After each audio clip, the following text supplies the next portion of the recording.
Welcome back again sa ating panibagong episode, guys, na kung saan makikita kayo ng sport fishing activities. Kaya kung hiling nyo sa dagat o hiling nyo mahuli ng isda, tamang-tamang channel na to para sa inyo. Kaya tara, samahan nyo ako muli ngayong araw na ito. Late afternoon dive tayo dito, guys. Alam nyo na kung saan ako magdadive. Dito pa rin tayo magdadive sa paboritong spot natin. Gawang hindi talaga ako makadayo pa ngayon at yung makina is hindi pa talaga naayos. At kung dadayo naman ako dito sa main island, dun sa mga ibang spot ko, is napakalakas ng agos. Kaya uuwi lang akong walang huli or hindi makadive. Gawang napakalakas talaga ng agos dito sa isla. Kaya tsagaan na lang muna natin dito sa spot na to. Sa mga bago pa lang sa channel ko, mag-subscribe kayo para lagi kayong updated sa mga ganitong video na ilalabas ko. Maraming salamat po. At dito, guys, nakasalubong ako dito sa mababaw na area ng etong angelfish kung tawagin na ito. Napakarami nila, napakaganda lang pagmasdan etong mga ganitong isda. Kaya eto na, naging unang drop ko dito lang sa mababaw na area. Warm up ko na rin.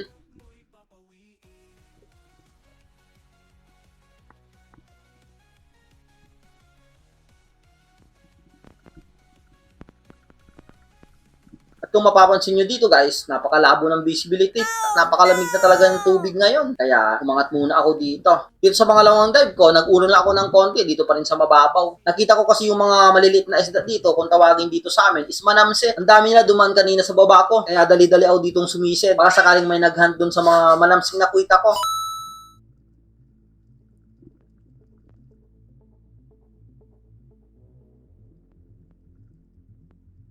Makalipas nga ng ilang segundong pag-aantay, guys, ito ang nagpakita sa akin. Grupo ng Rainbow Runner dito lang sa mababaw na area. Hindi na ako pumili dito kung anong malapit. Ito na yung tinira ko, baka wala na naman tayo kasing mahuli.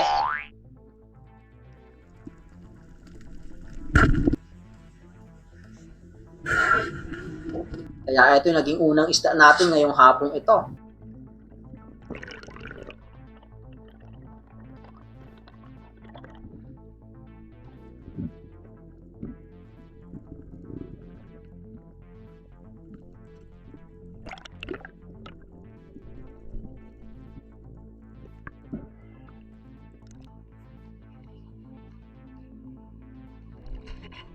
Oh, thank you Lord. Grabe.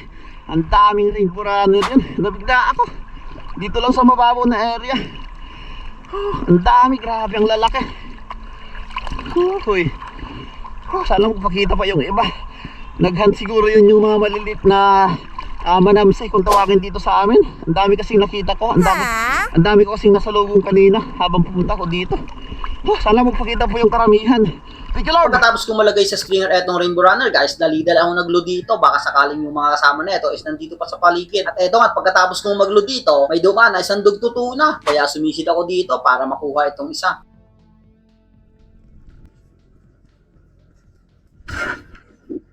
Napakaamo naman kaya walang kahirap-hirap na napana ko. Ito rin siguro yung isdang ito is naghunt ng mga manamsi, yung mga maliliit na isda. Kaya nandito sa mababaw din. Halos nag-1 kilo naman to, kaya okay na rin. Pagkatapos din ito, guys, nag-dive pa naman ako ng ilang beses. Wala na talaga nagpakita at wala na rin kasing agos. Kaya pagkatapos din ito ma-secured etong dugtutuna, umuwi na rin ako. Nakadalawang piraso lang tayo ngayong araw na ito. Okay na rin to. Malaki naman etong Rainbow Runner. Saka isang dugtutuna. Etong Rainbow Runner is umabot ng 3 kilo. Kaya okay na nahuli. So ayun guys, hindi na ako tumagal dun sa dagat. Ang lamig.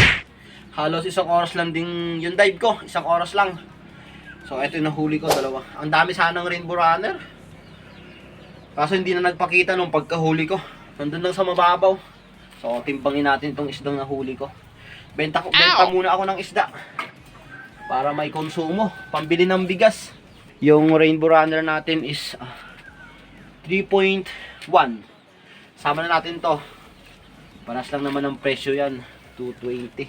Ayun, 4.4. Ayos na rin yan.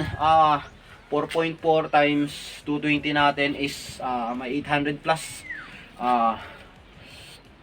880. 900. 900 plus. So okay na rin. Bawi tayo sa susunod na dive. At pagdating ng gabi guys, dahil nga binenta yung dalawang isda kong nahuli kanina, decision muna akong mag-night dive at medyo matagal din tayo hindi naka-night dive. Bali dalawa kami ngayong magna-night dive. Dito lang sa malapit na spot. At dahil wala kaming pang-ulam, kaya nag-decide muna kaming mamana ngayong gabing ito. Subukan ulit nating mag-night dive. Baka sakali may magpakitang mga magagandang isda ngayong gabing ito. Kaya eto na yung naging unang sisid ko. At eto, nakakita agad ako ng kanuping.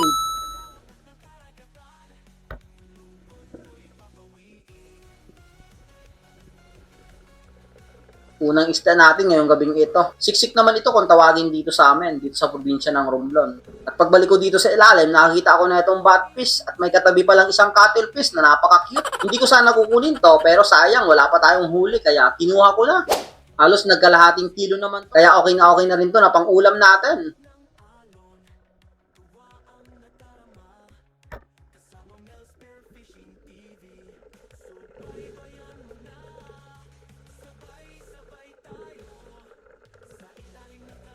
At makalipas ng kalahating oras ng pagdadive, medyo madalang din ang panain ngayong gabing ito. Eto't nakita ko dito ng isang Bigay Emperor. Ito yung napakailap hulihin na isda pag umaga.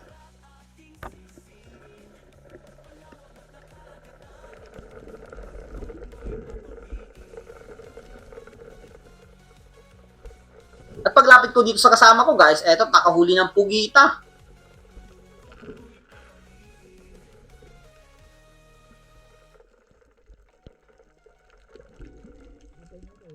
At makalipas pa ng isang oras ng pagdadive, wala talagang nagpapakinang isda. Eto't may nakita ko dito ng dalagang bukid.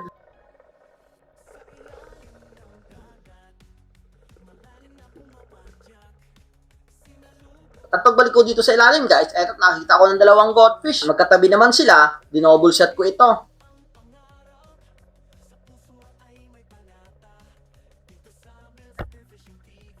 Tinamaan naman na itong dalawa, ngunit habang pataas na ako, ayun, napunit yung isa. Sayang. 2 piraso sana yung nahuli natin. Sayang yung isa. Hinanap-hanap ko pa to, pero hindi na nagpakita. Kaya pagbalik ko dito sa ilalim, eto, nakita ulit ako ng cuttlefish ulit. Ang cute ng cuttlefish ngayong gabing ito. Halos gaya nung nahuli natin nung una.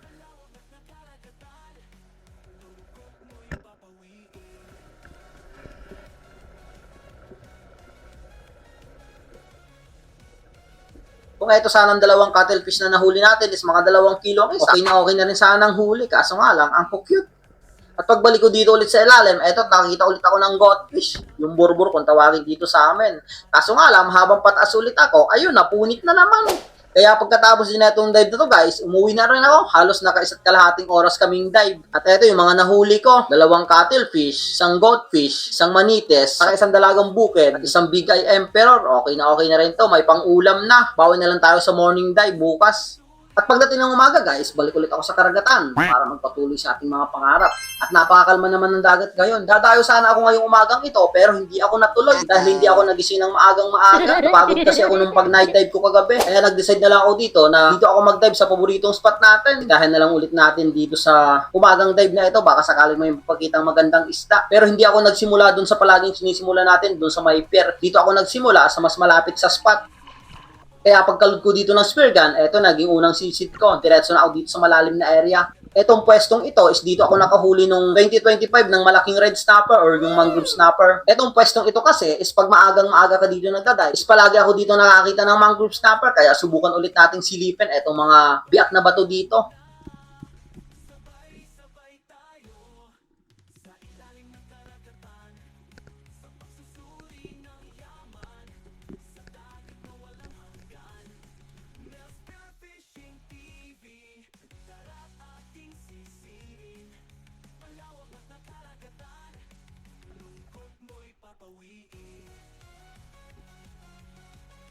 At eto yung sinasabi ko nga dito guys, ilang segundo pa lang nakakapwesto ko dito, may nagpakita kagad na isang red snapper. Kaya tinutukan ko agad ito sa bandang kaliwa ko. Ngunit pagtutok ko ng pana ko, ayun, bumunta sa malalim na area, bumaba. Sinundan ko ito ng konti, buti na lang tumaas agad. Kaya pagka-close ko ng gap at na-mate ko yung distance, tinila ko kaagad ito.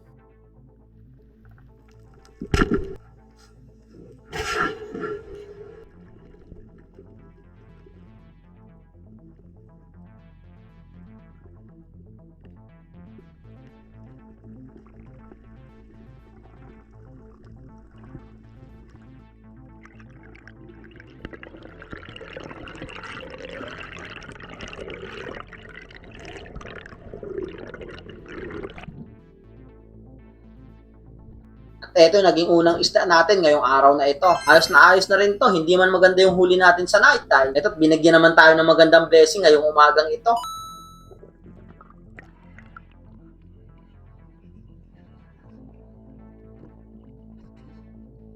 Oh, thank you Lord. Little snapper. Dito rin tayo nakahuli nung last dive natin dito. Nung 2025 ng red snapper.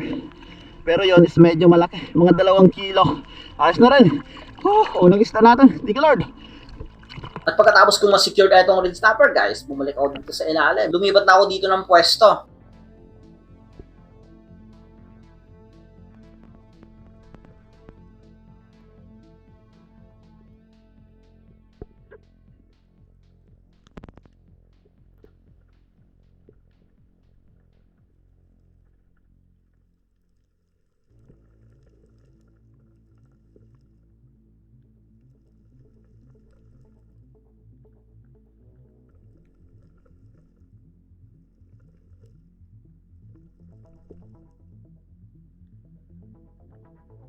Dahil wala namang nagpapakitang malaking isda dito sa dive na to, puro yung ilak, medyo malayo pa, hindi ko matira. Kaya umangat muna ako dito. Pagkatapos kong magpahinga dito, balik ulit ako sa ilalim. Dito lang muna ako nagpwesto sa mababaw na area, hindi muna ako pumunta sa malalim. Dahil napakalabo talaga ng tubig at napakalamig.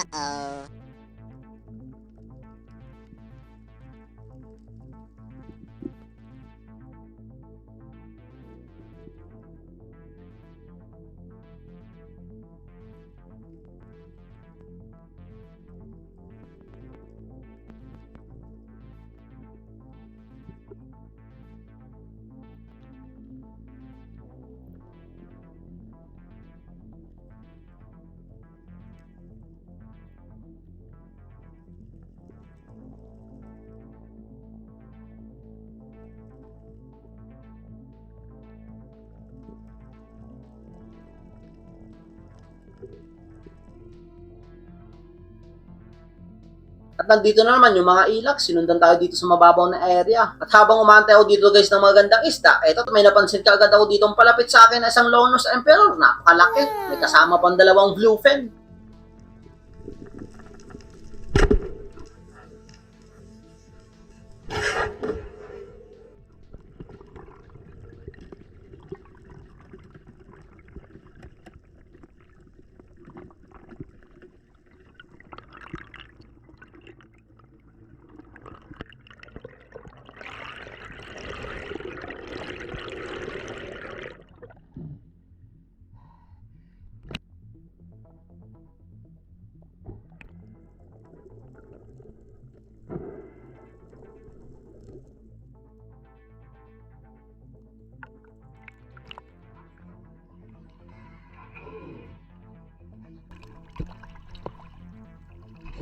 Thank you Lord.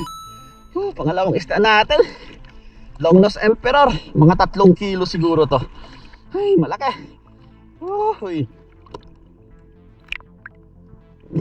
Ganda ng tama. Medyo malayo pa yung pagkatira ko. Lumigo na kasi. Pero tinira ko na. May mga kasamang bluefin na 2. Ay, thank you Lord. Ayos na. Sana madagdagan pa. At pagkatapos kong masama sa unang huli natin etong Longnose Emperor, bumalik ako dito sa ilalim. At eto't medyo maliwanag na nga. Mag-iisa't kalahating oras na rin ako nagdadive dito. Pero hindi pa rin nalagdagan yung 2 huli natin. At pagkapwesto ko dito, nakita ko etong mga slick unicorn, mga good size na rin. Kaya nagantay ako dito kung susugod talaga ito sa akin or lalapit.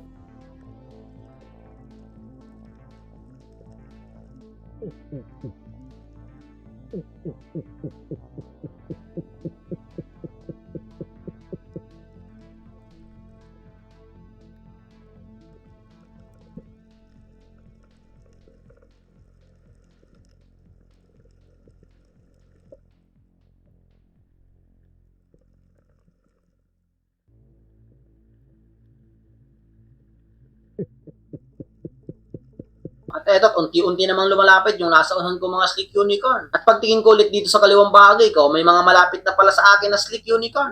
Kaya eto na yung tinira ko.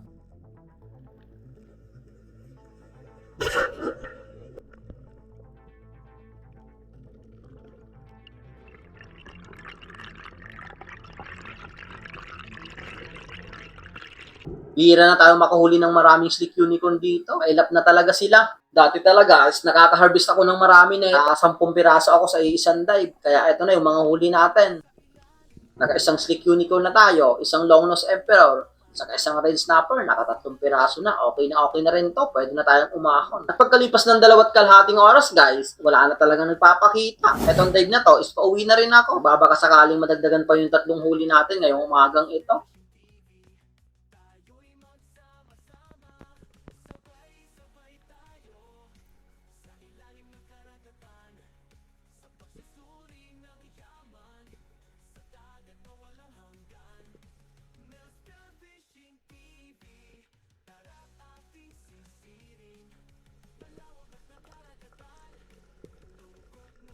Buti na lang, may nagpakitang isang target dito, isang shark mackerel.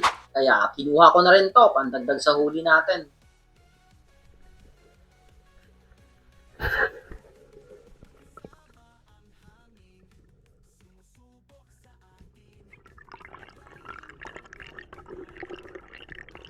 Ito yung tinatawag dito sa amin na isdang silo. Yung sinasabi nilang amoy ipating. Pero isa sa napakasarap tong isda. Pag kinukunot mo or ginagataan, napakasarap talaga. Kaya pagkatapos kong masama itong shark mackerel sa mga huli natin, umuwi na rin ako. Nag-dive pa naman ako dito. May nagkukumpulan kasing maliliit na isda dyan sa may mga bato. Dinaiban ko. Akala ko cuttlefish pero hindi naman pala. Shoutout nga pala kay Welmar Tibes, Federic Tirado, Dennis de la Cruz family, Florante Miranda, Elvera Miranda, Lini Consejo, Ariel Tobias, Kisses Daniel Motya, Lorenzo Paragosa, Jules Ortenero, Cesar Ableng, Fayrods Jan, Angelito Cuesta, Renz Tyron, Noel Grigo, Ellen May Kasumpang, Mea Ochel Kasumpang, Agustin Elisis Kasumpang, Jonathan Andrade, Owel Generosa, Lore Abidal, Japit Orgales, Rodel Lariba, Pancho Pantino, Anne Rosal, Bis Superfishing, Rems Adrian Barbosa, Hanford de San Jose, Mario Fermejo, Michael Jan F. Dorano, Noel Padilla, Cirilio Araw Jr., Rino Jimena, Jimena Family, Armando Suaverdes, John Rel Dugoy Tirado, Rian Puki Yeso, Jaime Valerie Tamayo, Silong Acosta, Danilo Adalim, Pailisa Per Fernando Jr., Alexander Pesquera, Pamela Pesquera, Johnny Heisten, Ken Lopez, Mario Nombrado, Ismama Family, Rini Alisen, Rinaldo Jose, Huadines Family, Ramilo Family, Joey Arreglo, Win Maruel, Susana Linahan, Reynaldo Mahilom, Kayadong Family, Nelson Panturas, Alvin Ibasco, Cruz Family, Bernadita Cruz, Manul Edward, Gusar Family, Perolino Family, Alden Arellano, Sapalyo Family, Canyo Family, Ibu Works TV, Felix Lumagdang, Juanito Hugara, John Vincent Eliagas, Runiel Alo, Alo Family, Alfanta Family, Rondon TV, Elson Ortohan, Justado Oraya, Manang Hilaw, Koyanor TV, Hubahad TV Official, Kato Binitwa, Ritituto Kawilang, Erwin Anisita, Jason Alijo, Manres, Nestor de la Cruz, Resty Pabol, Alan Tingala, Anthony Macanang, Mabahin Family, Judy Driver TV, Ebla Moresa, Ronnie Borja, Ricardo Kapalad, Dama Master, Bele Banyares, Marlon Hamisola, Eliel Da Elihido, Nan TV Mix, Joel Ranas, Elvis de la Cruz, Jay Maripuski, Wilfrido. Maraming salamat po sa inyong lahat. Kayang panak. So ayun guys, umahon na ako. Halos magti 3 hours din yung dive. Lamig na talaga ng dagat. Ito lang yung nahuli natin. Okay na, malaki naman itong long nose emperor. Ay. Naka-4 na piraso tayo. Isang mangrove snapper, slick unicorn, saka itong shark mackerel. Wala na nagpakitang malaking isda. Pero okay na rin to. January 9, 2026. Madalang talaga yung panain. Sa gabi, nag-night dive tayo pero kunti lang yung nahuli. 4 na piraso lang ata. Maliliit na cuttlefish. Timbangin natin. Benta ulit tayo ng isda. Itong malaki muna. 3 kilo siguro. Ay, sobra. Hindi umapat. Magti 3.6 na. 3.6. 3.6. Gawin natin 3.6 ito. Mga 2.5. Wala, 2 kilo. 3, 5. Ayos na rin, 5 kilo itong 2 piraso. Ito. 3/4. 1.6. 6.6. Itong 4 na piraso. Okay na rin. Ay, benta tayo ng isda. Benta natin itong 2 piraso. Ito lang ang ititira. Pang ulam. So, benta natin itong 2 isda. Itong Longnose Emperor, saka itong mangrove. Benta muna tayo ng isda. Pang konsumo. So, itong 2 piraso is 5.6 times 220 natin is meron akong kita ngayon na 1,200 plus. Okay na rin. Nakita yon. So, baka mamaya mag-dive pa ako. Ayos na rin. Dito lang nagpahuli pa itong Longnose Emperor. Akala ko lalayo na kanina. So, bawi na lang tayo sa mga susunod na dive. So, hanggang dito lang muna guys yung video natin. Hanggang susunod nating episode. Maraming salamat sa inyong lahat sa walang sawang patuloy na sumusuporta sa munting channel ko. Bawi na lang tayo sa susunod na episode. Alright?